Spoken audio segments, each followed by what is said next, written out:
ఇప్పుడు factory direct products నేరుగా మీ ఇంటికే ఖచ్చితమైన క్వాలిటీతో పాటు 30 to 50% తగ్గింపు 350కి పైగా నిత్యావసర వస్తువులను హోల్సేల్ ధరల్లో పొందండి. mavenSpeak.com లో షాపింగ్ చేయండి. మీ డబ్బులను ఆదా చేసుకోండి.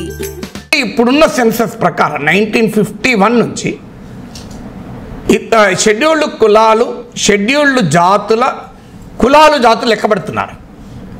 ఇప్పుడు సెన్సస్ ప్రకారం భారతదేశంలో 1234 ఎస్సీ కులాలు ఉన్నాయి. 1234 698 ట్రైబ్స్ ఉన్నాయి. మరి అవన్నీ లెక్క పెట్టినప్పుడు ఇబ్బంది ఎందుకు రాలేదు? ఇప్పుడు మాత్రం ఇబ్బంది ఎందుకు వస్తుంది? మీకు 1931 సెన్సస్ ప్రకారం 4000 పైచిలకే యాక్చువల్గా బీసీ కులాలు ఉన్నాయి, మొత్తం కులాలు ఉన్నాయి. అందువల్ల ఇది కేవలం కాస్ట్ సెన్సస్ జరపడానికి ఇష్టం లేక చేస్తున్న తొలి వాదన. ఇక రెండవ వాదన ఏంటంటే కులాన్ని మనం మరిపింపజేయాలి, కులరహిత సమాజాన్ని నిర్మించాలి, కుల చైతన్యాన్ని తగ్గించాలి, కులాన్ని పారద్రోలాలి. కానీ ఇంకా కులం అని పట్టుకొని ఈ జాడ్యం, వెనకబడిన జాడ్యాలు, వీటిని ఎలా మీరు కంటిన్యూ చేస్తారు? కులగణన జరపడం వల్ల కులం అనేది తేలుతుంది. జాతీయ టీవీ ఛానల్లో పెద్ద పెద్ద యాంకర్లు రాజీవ్ సర్దేశాయ్, మీకు రాజీవ్ సర్దేశాయ్ అంటే కొంత డిఫరెంట్గా ఉండొచ్చు, ఆర్నబ్ గోస్వామి, ఇట్లాంటి వాళ్ళంతా పెద్ద వాదనలు. ఇంట్రెస్టింగ్ ఏంటంటే వాళ్ళ కులవాళ్ళన్నీ లెక్కలేస్తే అందులో ఒక్క ఎస్సీ ఉండడు, ఎస్టీ ఉండడు, ఓబీసీ ఉండడు. అనకూడదు కానీ అది రియాలిటీ.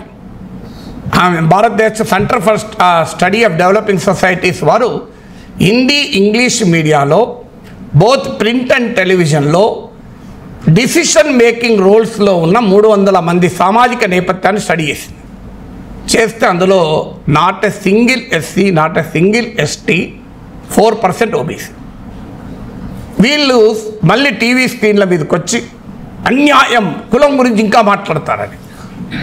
అదే కులం గురించి ఎందుకు మాట్లాడకపోతే ఈ కుల సమానతలు ఎందుకున్నాయి? నిజంగానే సెన్సస్ అనేది ఇప్పుడు ఎస్సీలో 1234 కులాలు లెక్కించారు, ఎస్టీస్లో 698 కులాలు లెక్కించారు. కులతత్వం పెరిగింది, అక్కడ ఏమైనా పెరిగిందా కొత్తగా? ఒకవేళ మీరు లెక్కించకపోతే తగ్గుతుందా? రాష్ట్రపతిని నామినేట్ చేసేటప్పుడు హోంమంత్రి వచ్చి ఏం చెప్తాడు? దళితుడిని కానీ మేము రాష్ట్రపతిగా పెట్టామంటాడు. ప్రెసిడెంట్ను ద్రౌపది మనం పెట్టాము, మేము ఆదివాసీని పెట్టాము అంటారు. ఇవాళ మహారాష్ట్రలో 1 గంట ముందు న్యూస్ వచ్చింది. మహారాష్ట్రలో ప్రధానమంత్రి నరేంద్ర మోడీ మాట్లాడుతూ నేను ఓబీసీ ప్రధానిని, భారతదేశంలో ఓబీసీ ప్రధాని ఉండడానికి కాంగ్రెస్ సహించలేకపోతుంది అంటున్నాడు. మరి దేశ ప్రధాని తన కులం పేరు చెప్పుకుంటే కుల చైతన్యం పెరగదా? అంటే రాజకీయ నాయకులు ఎమ్మెల్యేలు టికెట్ ఇచ్చేటప్పుడు ఏ కులం ఆ కులం అని చెప్తారు, కులాలను చూసే సీట్లు ఇస్తారు. మంత్రులను అనౌన్స్ చేసేటప్పుడు ఇంకో ఈ కులం ఇంత లెక్కలేస్తారు. పత్రికలు, టీవీ ఛానళ్ళు కులాల పేర్లు చెప్తారు. ఏదైనా కులానికి ఇవ్వకపోతే ఈ కులానికి ఇవ్వలేదని కూడా అంటారు. అలాగే అనేక కుల భోజనాలు, వన భోజనాలు జరుగుతూ ఉంటాయి. కుల సంఘాలు అనుమతిస్తుంటారు. ప్రభుత్వాలే కుల భవనాలు కడుతుంటాయి. ఇక్కడెక్కడ కులం పెరగదుట. ఒక్క జనాభాలో ఏ కులం ఎంత లెక్కెత్తది పెరుగుతుందట. అసలు ఇదేమన్నా ఎక్కడ ఉందో? ఈ దేశంలో 95% 2011 సెన్సస్ ప్రకారం 5% మాత్రమే ఇంటర్ కాస్ట్ మ్యారేజెస్. అది ఆ 5% కూడా ఉంటుందా అనేది నాకు అనుమానమే. కానీ నేను చూసిన డేటా చెప్తున్నా. ఆ డేటా ప్రకారమే 95% సేమ్ కాస్ట్లో జరుగుతాయి. ఈ మధ్యకాలాన సేమ్ కాస్ట్ కూడా కాదు, ఆ కులము, గోత్రము, గణము, ఉపగణం ఇంకేవో ఉంటున్నాయి. అంటే మరి ఇదంతా ఎవరు? ఇప్పుడు గణాల లెక్కలైతే ఎవరు వేస్తలేరు కదా, నక్షత్రాల లెక్కలైతే ఎవరు వేస్తలేరు కదా. మనమే నక్షత్ర గణనం జరపండి, గోత్రాల గణనం జరపండి ఎవరు అంటలేరే. మరి అవి వినయా? ఇంకా అమెరికాలో ఉన్న వాళ్ళైతే ఎక్కువ లెక్కేస్తారు. వాళ్ళు ఖండాలు దాటారు, సముద్రాలు దాటారు, కానీ ఎక్కువ లెక్కలేస్తున్నారు. మరి ఇదంతా ఉన్నది కదా. అంటే కులం అనేది జనాభా లెక్కలతో రాలేదు. ఈ దేశంలో కొన్ని వేల సంవత్సరాలుగా కులం ఉన్నది వాస్తవం. Caste is the reality in India, whether we like it or not. అందువల్ల కులాల లెక్కలేస్తేనే కులం పెరుగుతుంది, లెక్కలేయకపోతే పెరగదు అనేది ఎక్కడన్నా లాజిక్ ఉందా? మన ప్రభుత్వ విధానాల్లో కులం ఉంది, బహిరంగంగా కులం పేరు చెప్తూ ఉంటారు. కుల సంఘాల మీటింగ్లకు ముఖ్య పదవుల్లో ఉన్న వాళ్ళే పోతుంటారు. ప్రతి రాజకీయ పార్టీలో ఉన్న నాయకులు వారి వారి కుల సంఘాల మీటింగ్లకు వెళ్తూ ఉంటారు. రాజకీయ వ్యవస్థలో కులం ఉంది, సామాజిక జీవనంలో కులం ఉంది. ఆఖరికి మనందరికీ తెలియదు కాదు, ఈవెన్ లివింగ్ కూడా మీరు ఇంత హైదరాబాద్ మహానగరాన్ని తీయండి, కొన్ని కమ్యూనిటీలో కొన్ని కులాల వారి కాన్సన్ట్రేషన్ ఉంటుంది. ఇది నిజం కాదా? మనకు ఇంత ఓపెన్గా ఉంటున్నప్పుడు ఈ కులం ఓన్లీ జనాభా లెక్కల వల్లనే పెరుగుతుంది అనడంలో హేతుబద్ధత ఏమైనా ఉందా? ఇక మూడవది కాస్ట్ మ్యారేజెస్ ఉంటాయి. అవి ఎట్లా లెక్క పెడతారు? అదొక నిజమే. అవి ఎట్లా లెక్క పెడతారు? అమెరికాలో దానికి మార్గం చూపారు. 2020 నుంచి అమెరికాలో కేవలం నీవు వైట్ అంటే సరిపోదు, బ్లాక్ అంటే రేస్ సరిపోదు. నువ్వు లెబనీస్ అమెరికనా, ఆఫ్రో అమెరికనా, సొమాలి అమెరికనా కూడా అడుగుతారు. ఇప్పుడు కొత్తగా మొదలుపెట్టాడు. అంటే మల్టీ రేషియల్ అని ఒక కొత్త కేటగిరీ తీసుకొచ్చారు. ఉదాహరణకు ఒక వైట్, ఒక black, JD Vance, Usha Chilukuri ఇద్దరు పెళ్లి చేసుకున్నారు. వాళ్ళ 3 పిల్లలు. వాళ్ళు ఎవరు? ఏషియన్ అమెరికనా, వైట్ అమెరికనా అంటే వాళ్ళు మిక్స్డ్ రేస్ అని రాసుకుంటారు. ఎందుకంటే వాళ్ళు కూడా మిక్స్డ్గానే ఉంటారు కూడా. ఇక మన కులం కన్నా అక్కడ ఒక అడ్వాంటేజ్, అడగాల్సిన అవసరం లేదు, మనిషిని చూసి రాసుకోవచ్చు. మీకు కమలా హ్యారిస్ మిక్స్డ్ రేస్. సో ఎందుకంటే mother Indian American, father Jamaican American. మీకు ఆశ్చర్యమైతే డొనాల్డ్ ట్రంప్ కూడా అమెరికా లోకల్ కాదు, జర్మనీ, వాళ్ళ గ్రాండ్ ఫాదర్ జర్మనీ నుంచి మైగ్రేట్ అయినాడు. ఆయన మర్చిపోయాడు ఆయన మైగ్రేట్ అయింది. సో చాలా ఇంట్రెస్టింగ్గా ఉంటాయి. సో అందువల్ల ఆ మాటకి వస్తే అమెరికాకు వచ్చిన వాళ్ళలో 99% మంది బయట నుంచి వచ్చిన వాళ్ళే.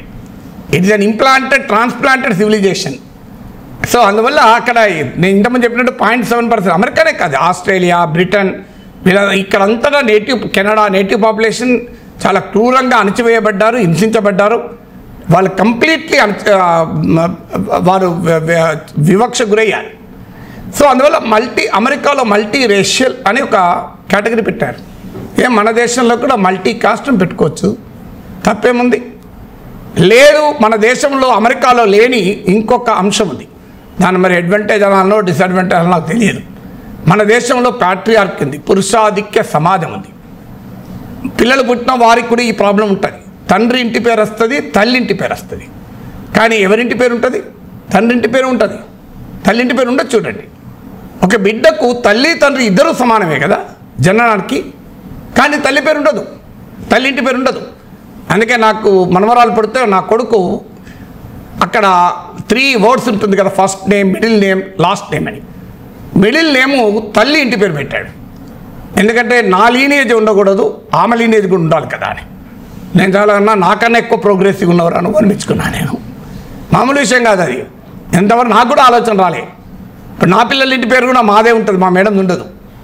కానీ వాడు ఇంకో అడుగు ముందుకేసి ఈ కొత్త జనరేషన్ కదా, మరి నా బిడ్డకు తండ్రింటి పేరు ఎందుకు ఉండాలి? తండ్రింటి పేరుతో కూడా తల్లింటి పేరు ఉంటుంది, తప్పేమిటి అని ఇద్దరింటి పేరు రాశాడు. కానీ మన సమాజంలో కులం కూడా అంతే. మీరు గమనించండి, ఎవరు తండ్రిదే కులం అయితే ఆటోమేటిక్గా వాళ్ళ కులం అవుతుంది. అది కాక ఎవరిది అగ్రకులం అయితే వాళ్ళది అవుతుంది. మనకు తెలియదా? కొంతమంది ఊర్లలో ఒక కులం ఉంటుంది, హైదరాబాద్లో ఇంకొక కులం ఉంటుంది.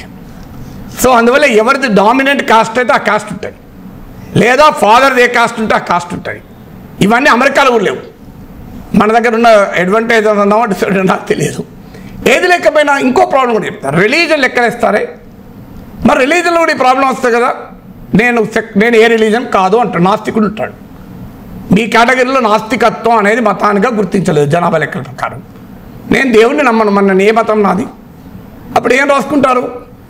లేదు, ఇంటర్ఫేత్ మ్యారేజెస్ ఉంటాయి, వాళ్ళ పేరు ఏమని రాస్తారు? వాళ్ళది ఏ పేరు? రాజకీయ నాయకులు అంటే అవసరాల కొరకు నేను ఫలానా అని చెప్పుకుంటారు. రాహుల్ గాంధీ చెప్పుకున్నాడు. కానీ Rahul Gandhi father Hindu, mother Christian, grand mother Hindu, grand father Parsi. ఆయన ఏ కాస్ట్ రాహుల్ గాంధీ? ఏ రిలీజన్? మీకు సీతారాం యెచూరి చనిపోయినప్పుడు ఆయన చాలా పాపులర్గా వెళ్ళింది. ఆయన పార్లమెంట్లో అన్నాడు, నేను తెలుగు మాట్లాడే చెన్నైలో స్థిరపడిన తెలుగు మాట్లాడే బ్రాహ్మణ కుటుంబంలో పుట్టాను. నా భార్య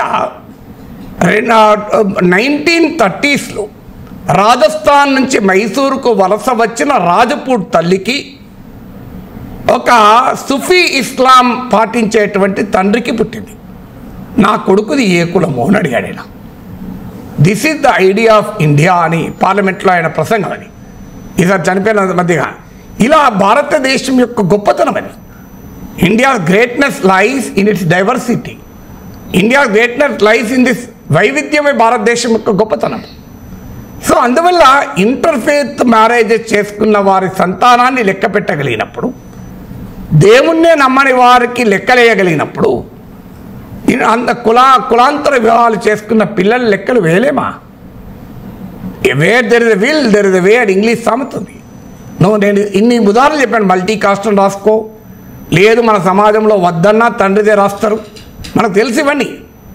అంటే అది ఒక అడ్డంకి కాదు అనేది చాలా క్లియర్గా అర్థమవుతుంది.